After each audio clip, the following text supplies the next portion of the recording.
Sekarang nomor 3. Ada poin yang sama. Nomor 3 ini poin yang sama. Berarti poin 1 dan kedua ini kan berbeda sebenarnya. Poin 3, pengadilan pribadi dan terakhir sama.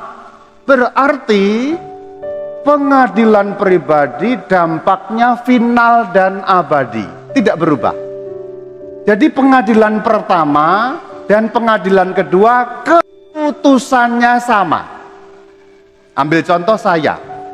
Kalau saya meninggal dunia mati, pengadilan di sini saya diputuskan, Bayu, karena kamu adalah pengikut setia Yesus Kristus, tukang ngajari umat sehingga umat menjadi melek pikiran dan imannya, kamu setia melakukan pekerjaan Bapa, kamu masuk surga.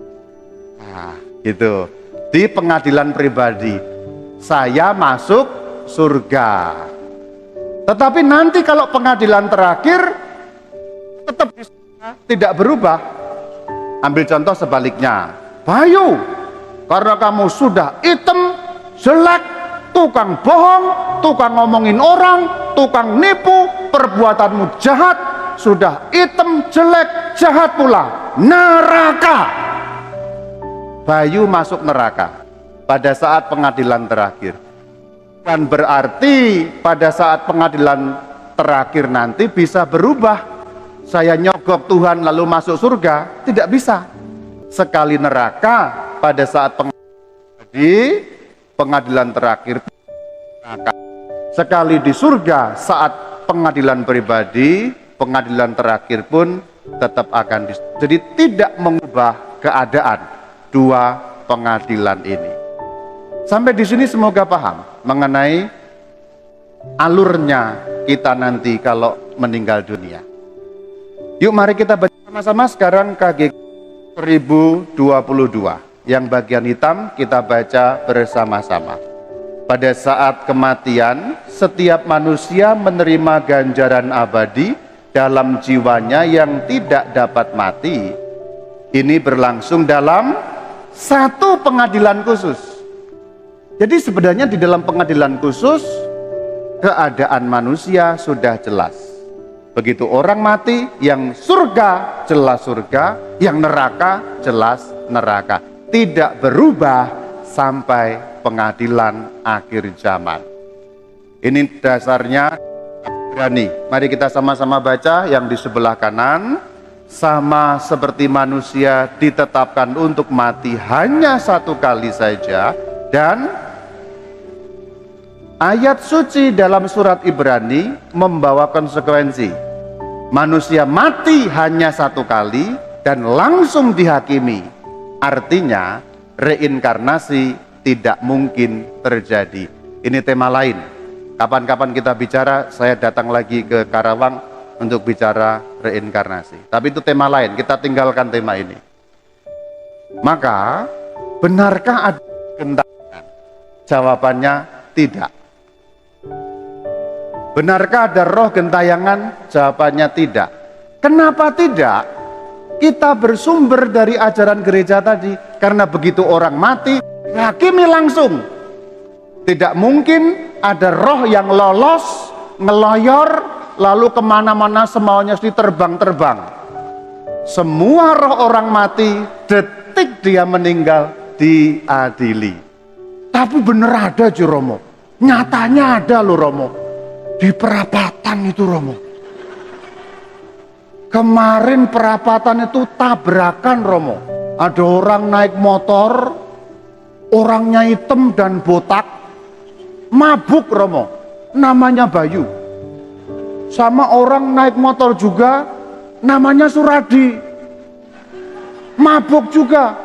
Bayu sama Suradi tabrakan di perapatan, modar dua-duanya. Lalu besoknya ada orang dengar nangis. Setiap kali setelah tabrakan kemarin mati di perapatan, nabrak tugu di perapatan, besok malam ada yang nangis. Besok malam lagi ada yang nangis. Berarti kan ada di situ Romo. Nah ini harus pinter kita di sini. Orang yang mati tadi, Bayu dan Suradi tadi, Maaf, kalau ada persamaan nama fiktif ya. Jadi maaf dulu ini, kalau ada persamaan nama ini bersifat samaran, jadi tidak menyinggung siapapun. Bayu dan Suradi yang mati di perapatan tadi langsung diadili. Sudah jelas nasibnya, tidak ada di situ lagi. Tetapi nyatanya ada di Romo, ada di perapatan itu ada Romo, ada yang nangis tiap malam. Saya Bayu, tolong. Ada Romo, minta sajen di situ. Berarti kan Bayu dan Suradi masih di perapatan itu Romo. Nah ini harus pinter. Gereja mengatakan begitu orang mati diadili, jelas nasibnya. Kalau ada penampakan seperti itu bukan roh orang mati, tetapi itu iblis atau roh jahat yang menyamar sebagai orang mati tadi. Jadi Bayu dan Suradinya sudah pilih, tapi kok masih ada yang nangis? Itu roh jahat yang nangis di situ, berpura-pura menyamar sebagai Bayu dan Suradi. Tujuannya apa Romo kok kurang roh jahat itu? Untuk menyesat kita. Lalu nanti ada yang datang ditanya, gibul, kamu siapa? Bayu dan Suradi. Minta apa? Minta ini, minta itu. Diberi sesajen di situ. Orang menjadi tidak lagi menyembah pada Tuhan, tapi takut pada roh-roh seperti itu. Tanda petik menyembah roh-roh seperti itu. Sehingga orang jatuh pada kesesatan. Ini yang dituju oleh setan. Jadi setan sering menyamar sebagai roh orang mati. Ibu dan saudara-saudari ingat baik-baik. Menurut ajaran gereja, begitu orang mati diadili langsung surga atau langsung neraka.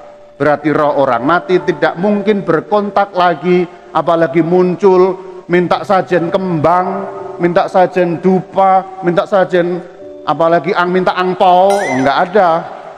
Yang minta angpau itu kan kamu kalau Imlek gitu ya. Enggak ada roh orang mati minta ini dan itu. Yang ada adalah roh jahat menyamar sebagai orang yang mati untuk membawa kesesatan, untuk mengarahkan kita, karena orang lalu berpikir, oh itu engkong ngasih pesennya engkong apa? Bukan engkong. Itu adalah roh jahat yang menyamar sebagai engkong. Oh si Mbah Sosro pesen begini. Itu bukan Mbah Sosro, itu roh jahat yang menyamar sebagai Mbah Sosro untuk mengarahkan orang pada kesesatan. Jadi apakah ada roh gentayangan? Tidak. Kalau yang dimaksud roh orang mati.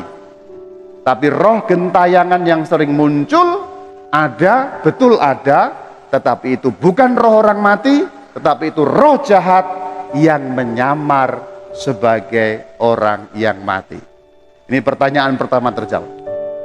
Dua, apakah roh orang mati masih beredar sampai 40 hari? Tidak. Karena begitu mati diadili. Karena begitu mati diadili. Karena diadili dia tidak sempat ngopi. Sudah diadili. Jadi kalau kamu ngelihat ada engkong ngopi di teras, engkong meninggal 7 hari yang lalu. Cik, engkong di depan. Ngapain? Ngudut. Itu bukan engkong. Itu roh jahat yang menyamar sebagai engkong. Karena apa? Engkong sudah diadili. Jelas nasibnya engkong di surga atau di neraka. Maka kalau berkaitan dengan dunia orang mati, kita perlu waspada dan hati-hati. Pikiran ditanamkan. Orang begitu mati diadili, tidak mungkin berkontak lagi. Jadi kalau ada orang mati kontak lagi dengan mimpi, entah dengan penampakan, itu jawabannya satu, roh jahat yang mau membawa kesesatan bagi kita. Itu yang pertama. Jadi kalau ajaran gerejanya benar, kita ngerti, memandang peristiwa-peristiwa itu, kita jadi lebih pintar dan mengerti seperti apa itu.